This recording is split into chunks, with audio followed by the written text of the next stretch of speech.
here I am doing some mitigation with my probe on a tap. I narrowed it down to the last two taps, this one and the end of the line tap. And what I'm looking for is the noise on the first haystack here and the noise right here between the second and third haystack here. I know it's coming between this tap or the next tap. So my situation that I got going on is when I put my probe, I can see it here. Right here on the DSAM, I see it nice and clear with my ingress scan. It works with the ingress scan. You can see the noise. And here, this is connected to a two-way splitter and I'm reading both meters at the same time. Here, when I go ahead and put this in here and I'm using the ingress scan here, it shows everything flat.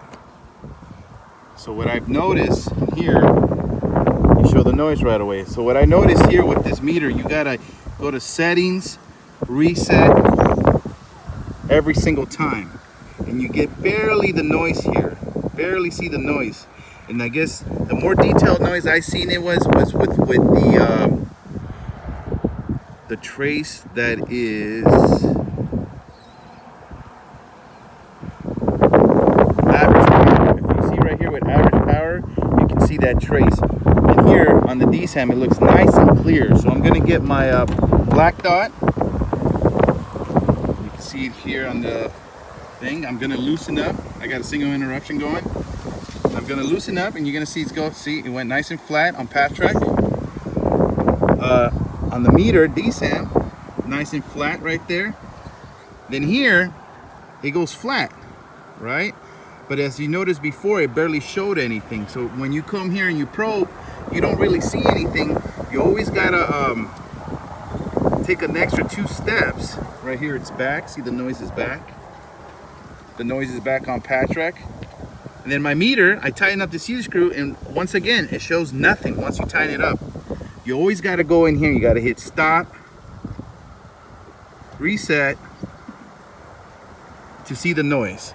See that? And I didn't know that step. That's a step that you always got to do. Even if you pull out the return probe, see, I pulled it out, flat here, flat here. Now I'm going to put it back in. Here's it in. I'm going to put it back in the probe.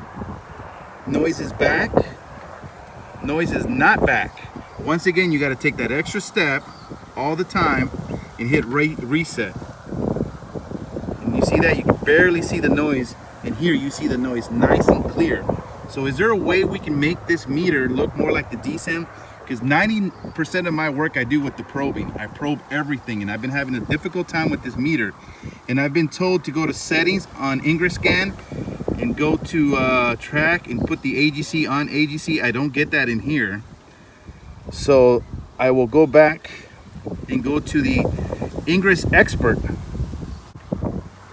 See, the noise is still here. That's why I love the DSAM ingress scan.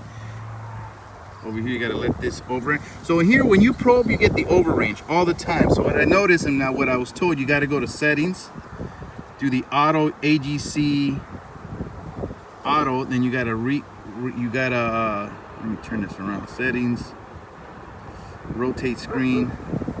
So right here with the heat seek is the same thing. You can see a little bit of the noise. It's not very detailed like the DSAM, but you can see the noise. I loosen up the output Caesar screw because that tells me the noise is on the end of the line. See that? You loosen that up and you can see that it goes flat on the heat sink that I use the most. The other stuff just throws me off. On the DSAM, nice and flat, detailed. Now I'm gonna tie it up, put the noise back in at the end of the line tap. This is the heat, everything's tight. DSAM, it came back online. Here, I gotta do that step again. You gotta go stop, reset, let it build its stuff. And there is the noise. You barely see the noise on this. And look, I'm gonna reset it again. Like I said, you can barely see the noise. And one thing you always gotta remember is when you probe and you put your probe in, see you got the thing out, it goes down. When you put it into a probe all the time on this meter, you always gotta do a reset to get a little bit of that detailed noise. It's just, I wish that JDSU would put this kind of ingress scan into this where it makes it a lot easier probing. It's just been making it really difficult for myself to probe with this, and I always gotta hit the reset. And this is on the ingress expert. So if we go here, we got the noise, gonna loosen it up. Boom, gone. Here, it goes flat. Put it back in. You can barely see it. You gotta hit the reset again all the time. Here, it just pops back up. Gotta go to settings here. I'm gonna go back to ingress scan. Once again, here's the ingress scan. I haven't moved everything. This is what I'm seeing here with my meter. There's the noise I have on the end of the line tap. I'm gonna hit the settings, reset, and there's the noise that is showing that's on this tap. Barely shows noise. Here, you can see the noise. Loosen it up. It goes there. That goes nice and flat. I'm gonna tighten it back up, the Caesar screw. Still looks flat. My noise is back, and that's where I'm having difficulties with this meter. So if you guys can help me out to figure out to make this meter like this one where I can track with probing, it'll be great. This meter works good when you go directly to the amps and you do the amp ports. When you're probing, I'm having a very hard time.